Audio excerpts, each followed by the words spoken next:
Okay, now once we are done with the EET calculation, earliest event time, now we proceed to the LET calculation, the latest event time. Okay, the EET just now we started with event number 1. Okay, and continue to the rest of the event. We follow the sequence by event number.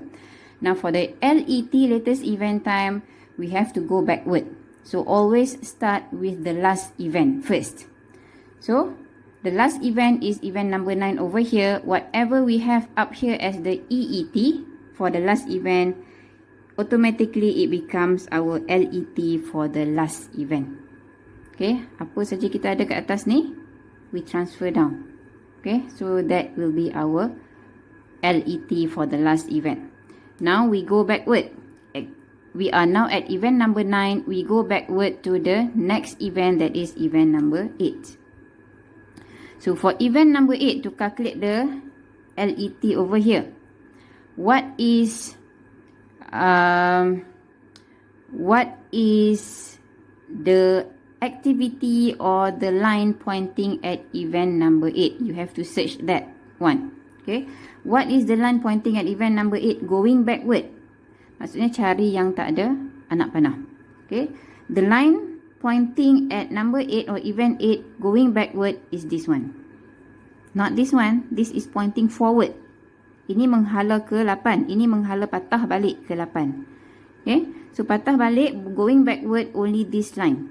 Okay, so to calculate LET for this event number 8, we just consider K.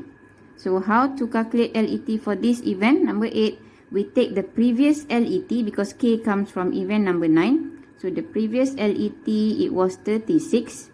Minus, for the LET, we have to minus off. Minus 12, we get 24. So because of this is the only line, so we have only one consideration. So 24 is down here. From event number 8, we go to event number 7. Search what is the activity pointing at event number 7 backward. Cari line ataupun aktiviti yang menghala ke event 7 secara patah balik. So the clue is always search for the line that has no arrow. So this is the only one for activity J. This one. So to calculate the LET for event number 7, we take the previous LET because J comes from event number 8. So this will be the previous LET. 24 minus the duration for J is 10. So we get 14 over here. Okay, 24 minus 10. So now event 7 is done. Now going backward lagi. From event number 7, we go to event number 6. So search how many lines are pointing at event number 6 backward. As usual, search for the arrows that do not have arrows. Search for the lines that do not have arrows. So we have one over here pointing at 6. And another one here also pointing at 6 backward. So we have two considerations to make. Okay. So how to calculate this? Okay, I bring the calculation down here.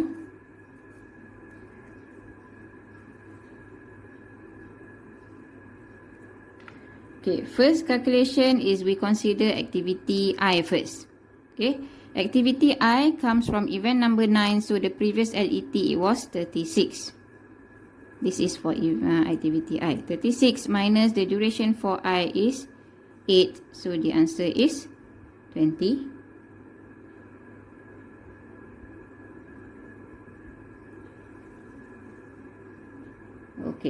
Okay, 28.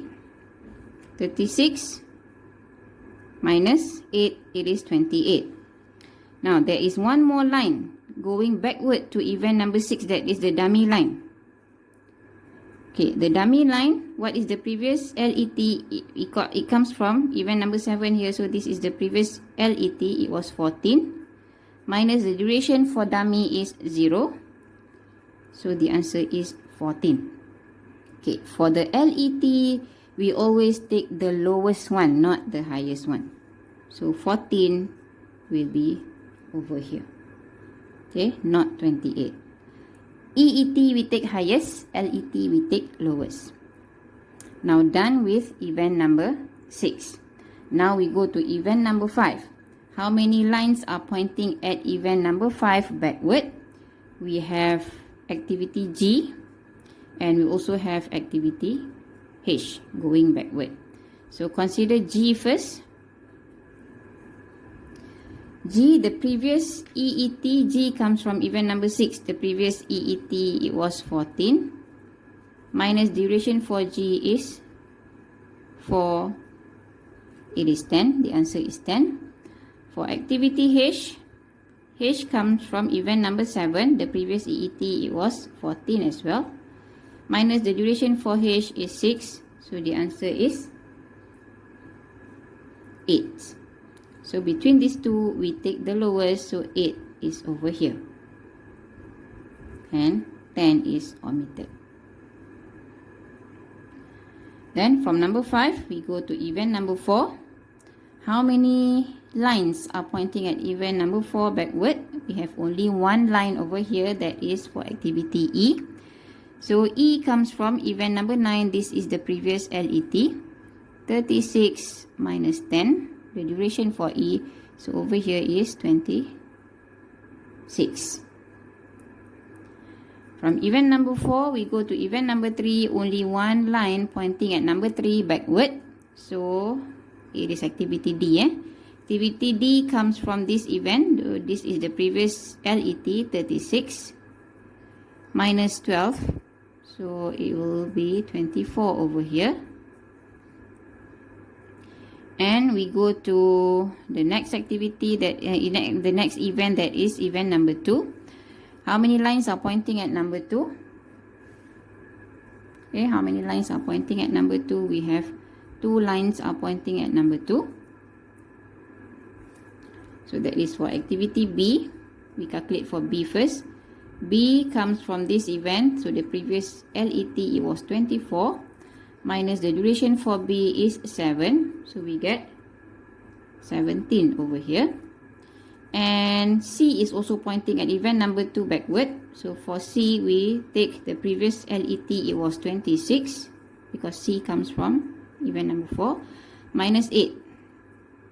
We get 18 over here. So between these two, we take the lowest. So 17 is here and we omit the highest. Okay. And the last event, that is event number 1, we have 2 lines pointing at event number 1, that is for activity A and also for activity F. So for activity A, we take the previous LET because A comes from event number 2, so this is the previous LET, 17 minus 6, so we get 11 over here. And for activity F, it comes from event number 5. The previous LET, it was 8. Minus the duration for F is 8. So we get 0. So between these two, we take the lowest and 0 will be here. Okay, to know whether your calculation is right or wrong, you have, how to check? You have to get 0 for the LET calculation. By hook or by crook, you have to get 0. Mesti dapat 0. If you have one option only, it must be 0. Kok mana pun. Your calculation must get 0. If you have more options, at least one of the options must be 0. Because you need and you must choose 0. 0 must be here. It means now. Okay. So if you don't get 0 for any option, it means that something is wrong somewhere. You have to go back and recalculate. So this is the calculation for LET. Okay.